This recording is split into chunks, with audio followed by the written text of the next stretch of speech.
In addition, the Wuhan P4 laboratory, the Wuhan Institute of Virology, has 3 different powers behind it. One of the most important people who is in charge of it, whose surname is also Gua, is from Hubei province. This person has spoken many times in the military, especially in the CCP's Central Party School, saying that CCP must be prepared for large-scale attacks on the world. The best way to fight a destructive war is climate warfare, biological warfare, including geographical warfare using geographical science, which means changing the entire geography of enemy countries, such as earthquakes. This person talks the most about climate war, and the West has started to pay attention to him.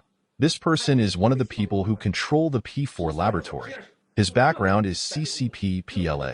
He has said many times that in order to attack Taiwan, the CCP needs unrestricted warfare against Taiwan, even leaving Taiwan with half of its population, which is to push Taiwan to a limit when they have to accept reality to unify with China. Their ultimate strategy is to use climate warfare by causing natural disasters to Taiwan, which is the most suitable place for the CCP to start climate warfare, such as earthquakes, typhoons, torrential rains. Likewise, for Japan and the United States, the CCP doesn't need kinetic war. It can use climate war, physical war, and biological war. All these war strategies were the idea of that person. I talked about this in 2017. Once I asked people from the PLA how they were going to attack Taiwan.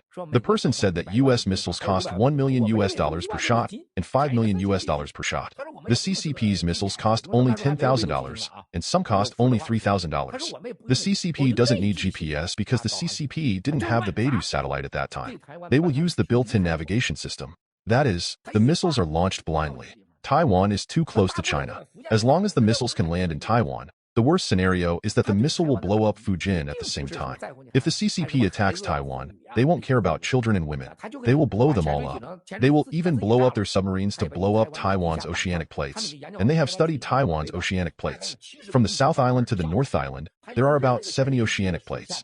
The CCP can use submarines or underwater bombs to blow up any of the plates to cause an earthquake in Taiwan. But the worst thing is that they won't be able to control the magnitude of the earthquake. It could be 6, 7, or 8.5. They are monsters. They will do it. Then the CCP will say it's God punishing Taiwan.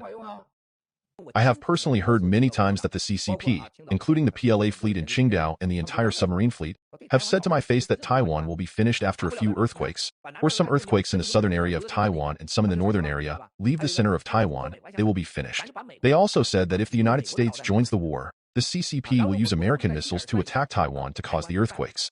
If the earthquake is less than 7.3, Taiwan is half gone. If it exceeds 7.8, Taiwan will be completely gone. The CCP would rather sink the island of Taiwan so that the West can't make it their aircraft carrier that never sank. More than a few people in the PLA have said that. In 2007, before Xi Jinping became General Secretary, I heard that he had a meeting with military personnel. After the Minister of Defense got drunk and caused trouble at the Xishan Hotel, it was almost the time when Xi Jinping had already taken power. Guo Boxiong and Su Caiho were already in danger. That's the first time Xi Jinping revealed his ambition about Taiwan. He told everyone that the Taiwan issue must be solved during his term, and if it can't be solved through negotiations, they will use war. But no matter what, China must take Taiwan. If the United States or other Western countries get involved, they will be destroyed. The CCP can't let Taiwan become the 57th state of the United States. These are the original words of Xi Jinping. To this day, Xi Jinping has never changed his mind.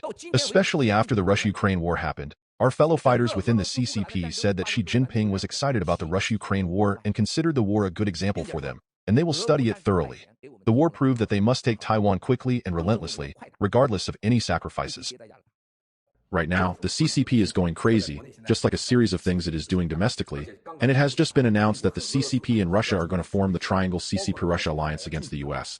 They have a series of strategies to carry out the tactical threat to the US, and to provide Russia with weapons beyond people's imagination. And on the Taiwan issue, I heard that the CCP has issued a final call to the Taiwan traders, asking them to be prepared to act according to the plan, the ABC plan. What is the ABC plan? It is that when US officials visit Taiwan, such as Speaker McCarthy, they have to make it look like the Taiwanese people do not want him there. The Taiwanese people would protest his visit, even detain him in Taiwan. They have to create all kinds of chaos, and then they would call on the PLA to liberate Taiwan, no matter what, all fake, and all bad for Taiwan. But I think the people of Taiwan have no choice. The United States, Europe, and Japan are very clear now, Although 2 or 3 months ago the mainstream media around the world were saying that the CCP would attack Taiwan in 2035, what a joke. Only the NFSC, the whistleblower movement, will tell them the truth. Not in 2035, but in 2023, the CCP will definitely take action. They wanted to make a move last year but couldn't for some reason.